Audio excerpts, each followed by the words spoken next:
Bonjour à tous les amis, on se retrouve aujourd'hui, alors non pas pour le tirage du mardi, mais pour la présentation d'un oracle tout fraîchement arrivé. Alors, je m'étais promis de ne plus m'acheter d'oracle parce que plus de rentrée d'argent depuis plusieurs mois, donc le compte en banque commence à tirer la langue évidemment. Mais vous savez bien, c'est la période des fêtes, on achète les cadeaux de Noël, et forcément quand je passe pas loin d'un rayon... on va dire, sur les thèmes de la spiritualité, l'occultisme, l'ésotérisme, le bien-être. Forcément, quand je vois ces étalages d'oracles, enfin, ça attire l'œil tout de suite et bah voilà, j'y jette un œil. Alors en temps normal, il n'y a pas de souci, je me dis, voilà, cet oracle-là est très beau, mais bon, qu'est-ce que je vais en faire? Est-ce qu'il sera vraiment utile en plus? J'essaye de me raisonner comme ça. Le problème, c'est que hier, je suis tombée sur ce tarot angélique. Donc, bon, au début, je me suis dit, ouais, la boîte est sympa, en plus, ça attire l'œil.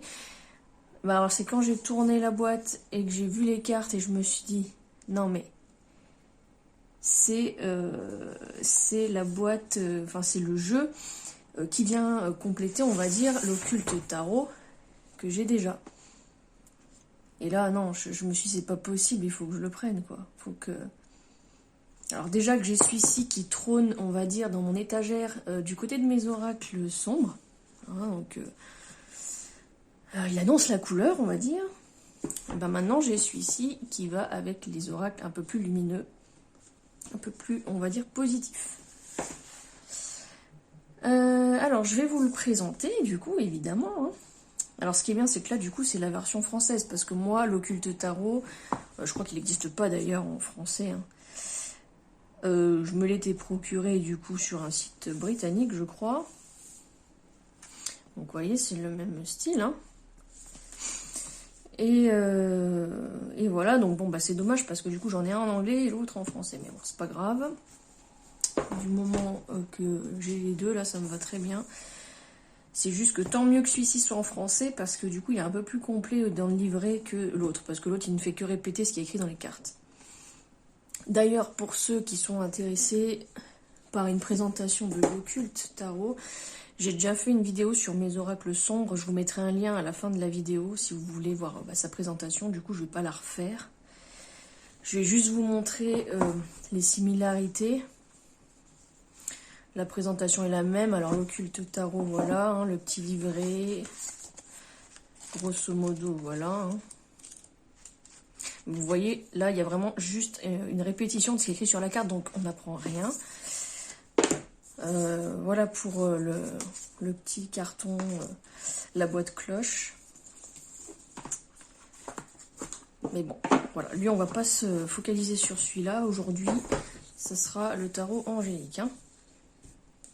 Donc, comme dit, c'est pareil que l'autre, une boîte cloche. Alors, le même souci que sur l'autre boîte, c'est que les cartes ne rentrent pas complètement dedans.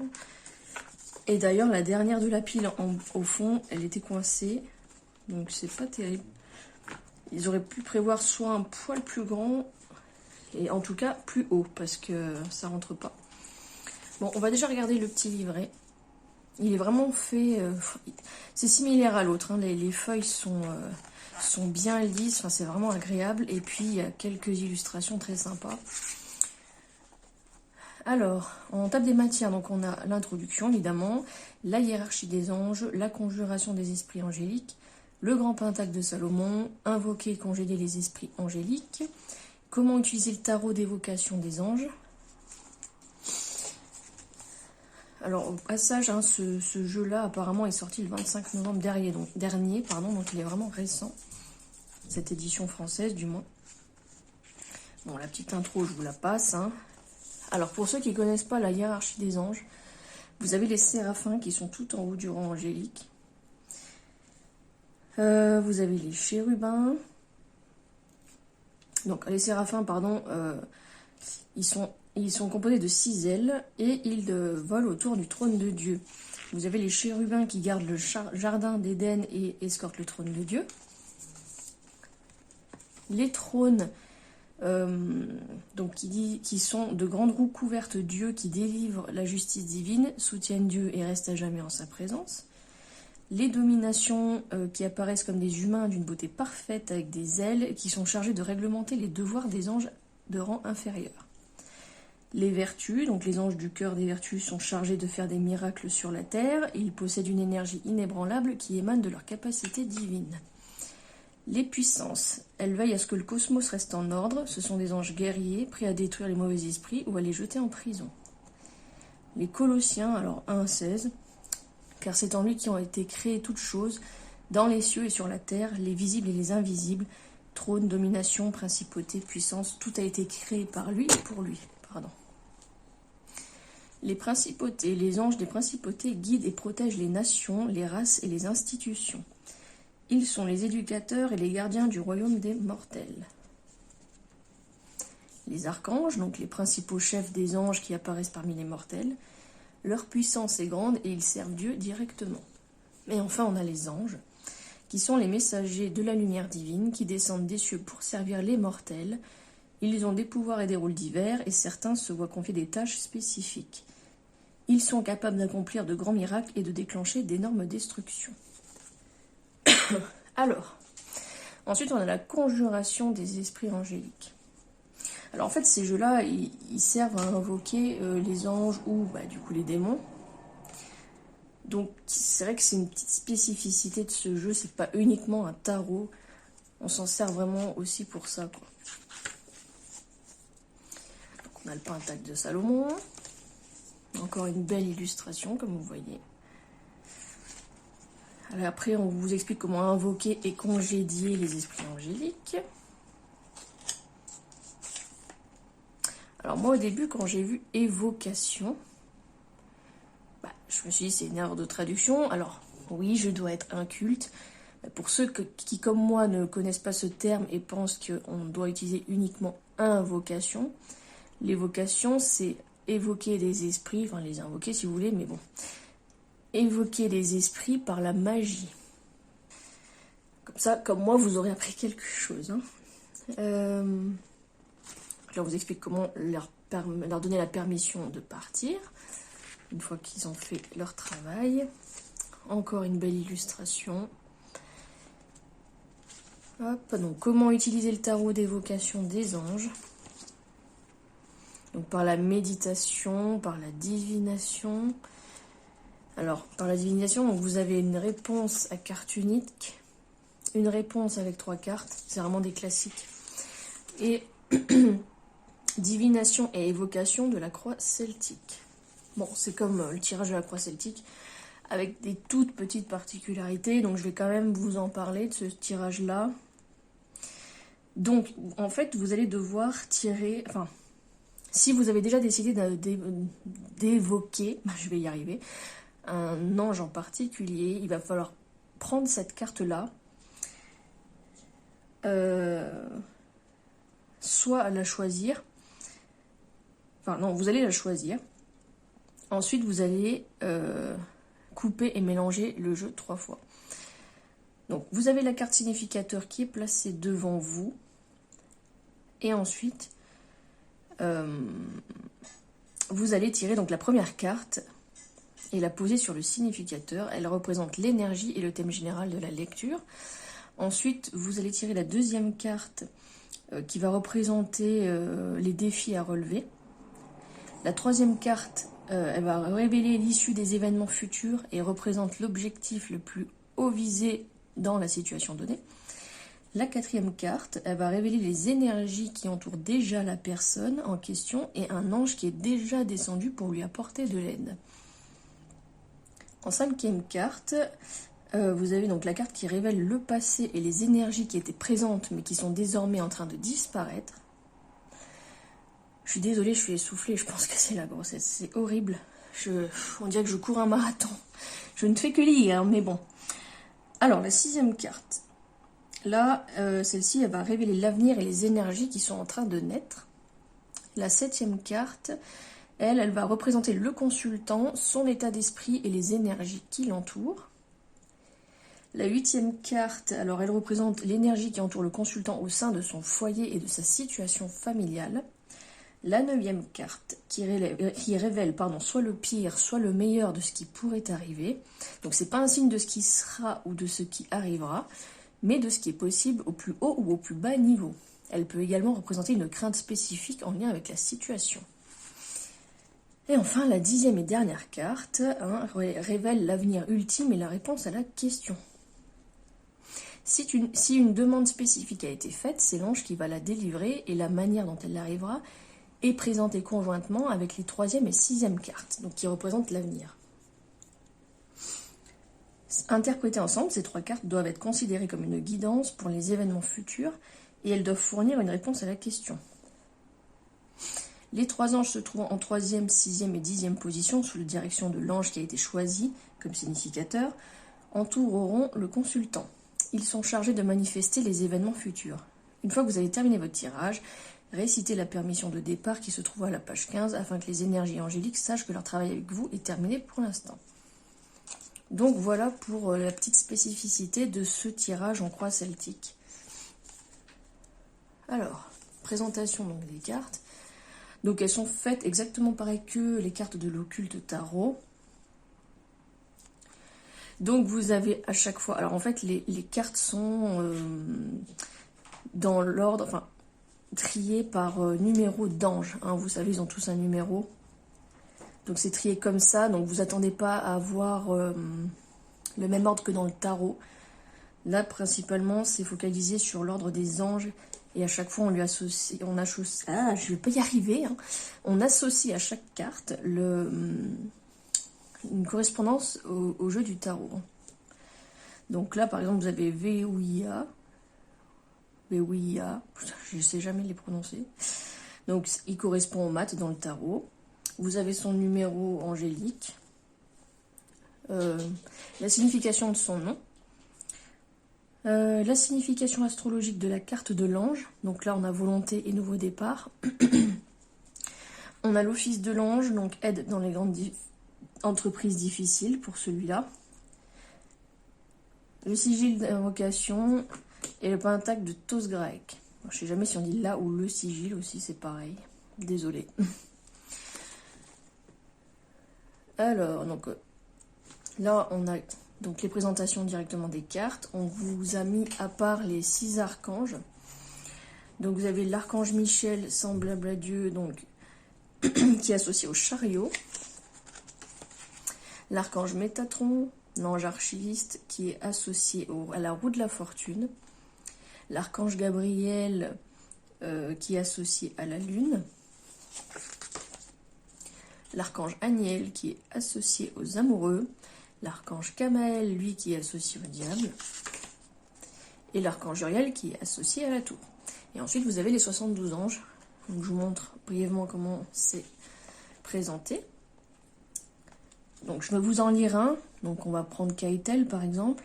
Donc Dieu adorable qui est un séraphin.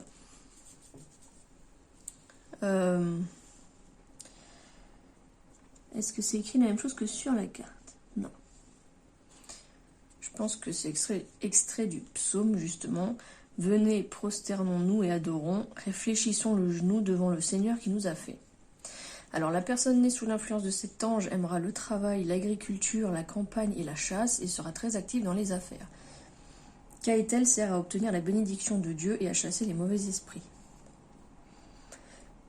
Gardien de l'âme pour les personnes nées entre 2h20 et 2h40. Gardien de la morale pour les personnes nées le 27 mars, le 7 juin, le 18 août, le 29 octobre ou le 9 janvier. Gardien du physique pour les personnes nées entre le 24 et le 28 avril. Donc toutes les cartes sont présentées comme ça. Et je crois que c'est tout après. Hein. Après, comme dans l'autre jeu, on vous présente donc le créateur de ce tarot, un occultiste apparemment très connu. Donc Travis McHenry. Donc voilà. Jolie illustration derrière d'ailleurs aussi à l'arrière du livret. Donc maintenant on va passer à la présentation des cartes directement. Alors en plus je suis vraiment fan de ce type d'illustration. Hop. Alors. Donc le dos des cartes. Vous voyez. Donc ce sont des cartes mat. Là, vous entendez le bruit. Il n'y a pas de tranche dorée, mais moi je trouve que c'est très bien pour ce jeu-là, il n'y a pas besoin. Ça aurait cassé quelque chose, et puis ben peut-être que ça aurait été plus épais, et il y a déjà bien assez de cartes comme ça. Bon, c'est vraiment format tarot, évidemment, puisque c'est un tarot. Et elle glisse assez bien, ouais. Donc voilà. Alors, je vous ai tout remis dans l'ordre, évidemment, comme à chaque fois, parce qu'il y a quand même un sens. Donc on va commencer avec les fameux 6 archanges qu'on vient déjà de voir. Donc l'archange Saint-Michel avec le chariot. Les illustrations, elles sont juste magnifiques.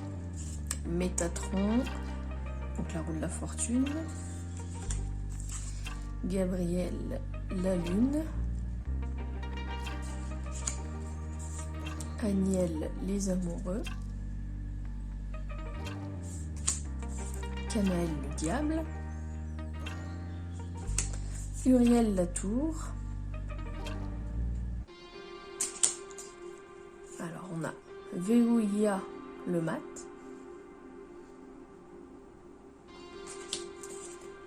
Géliel qui est associé aux 2 de bâton.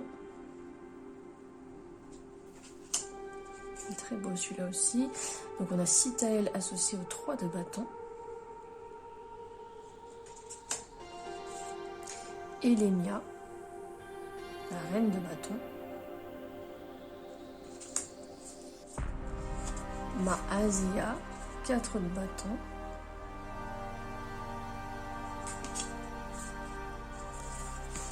Alors, Lélaël, cavalier de denier. Achaya, 5 de denier.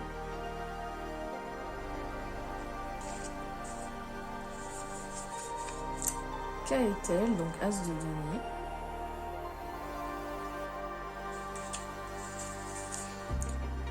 Aziel, le pape.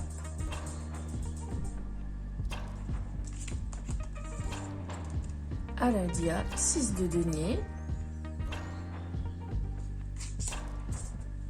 Lovuel, roi d'épée.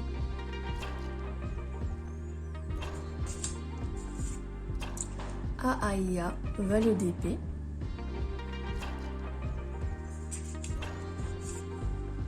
Yézalel, valet de denier. Mébaël, 8 d'épée. Je l'ai beaucoup tiré hier celui-là. Apparemment il m'accompagne. Mais je vois par rapport à quoi.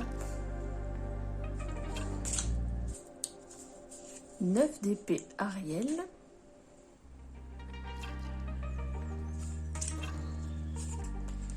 Akamia, la force. Lovia, 10 d'épée.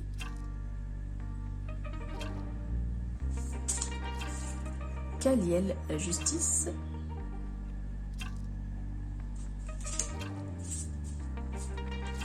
Levia, 2 de coupe.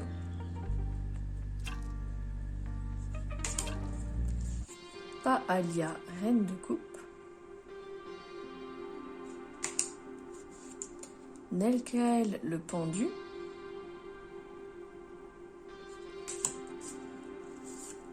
Yeyael, 3 de coupe.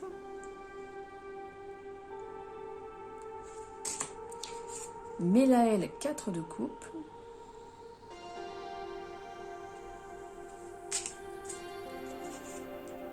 Ahuia, cavalier d'épée. Nit Aïa, le battleur.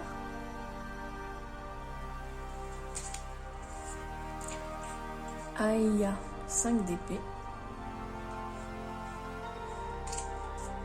Yeratel, valet de bâton. Seeia, 6 de bâton.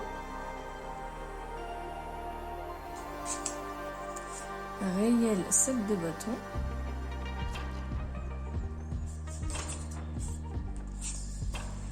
Omaël, as de bâton.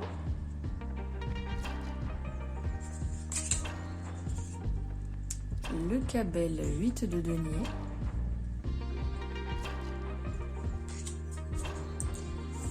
Vasaria l'étoile,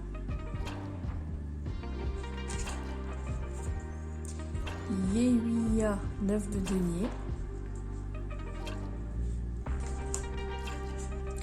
Leaïa roi de denier, Shavakia la tempérance, Ménadel 10 de denier, Aniel 2 d'épée,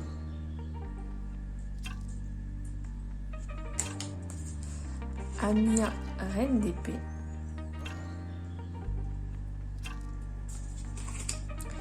Réaël 3 d'épée,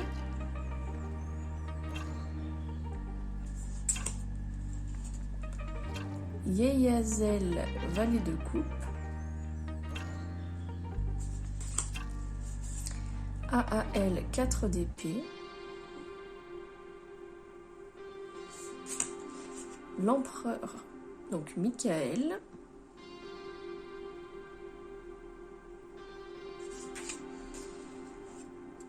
Vealia 5 de coupe,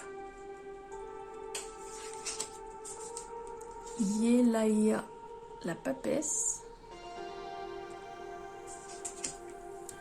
Céalia 6 de coupe, Ariel roi de coupe,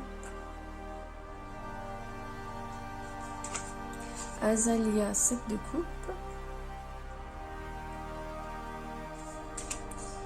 Mihaël l'impératrice, très jolie carte,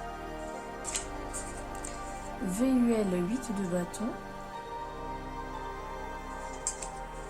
Daniel roi de bâton, Aazia 9 de bâton, Imamia le jugement, Nanaël 10 de bâton, Nitaël as de coupe, Mebaya reine de denier, Poyel 2 de denier,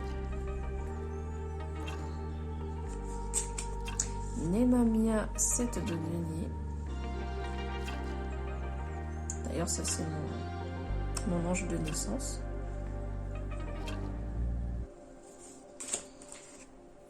Yalel 3 de denier, Araël cavalier d'épée,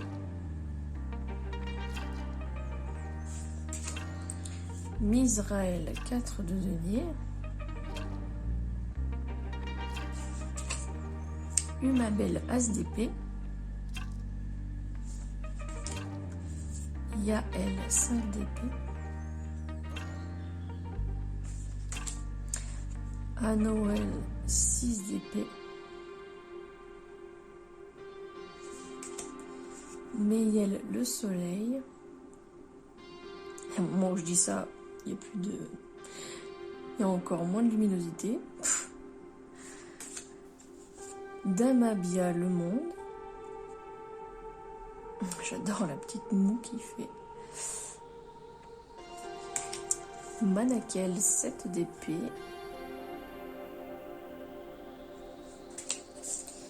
Et Yaël 8 de coupe.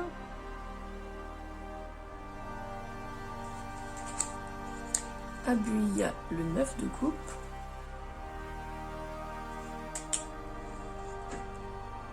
Rochelle le roi de coupe. Yabamia l'ermite.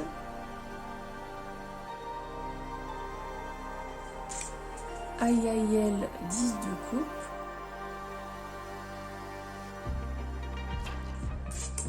Et enfin, Mumia, la mort.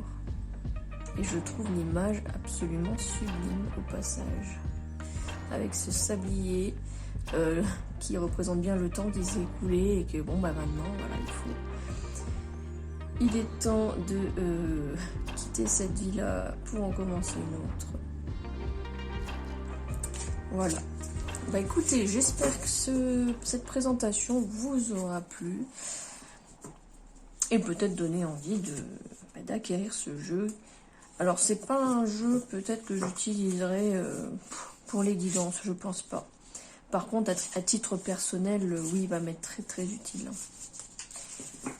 Donc voilà. Et bien écoutez les amis, je vous dis à très vite. J'essaye de faire une nouvelle vidéo dans pas trop longtemps, mais c'est vrai que je suis pas mal prise en ce moment. Je vous souhaite une très très belle journée et on se dit à très bientôt.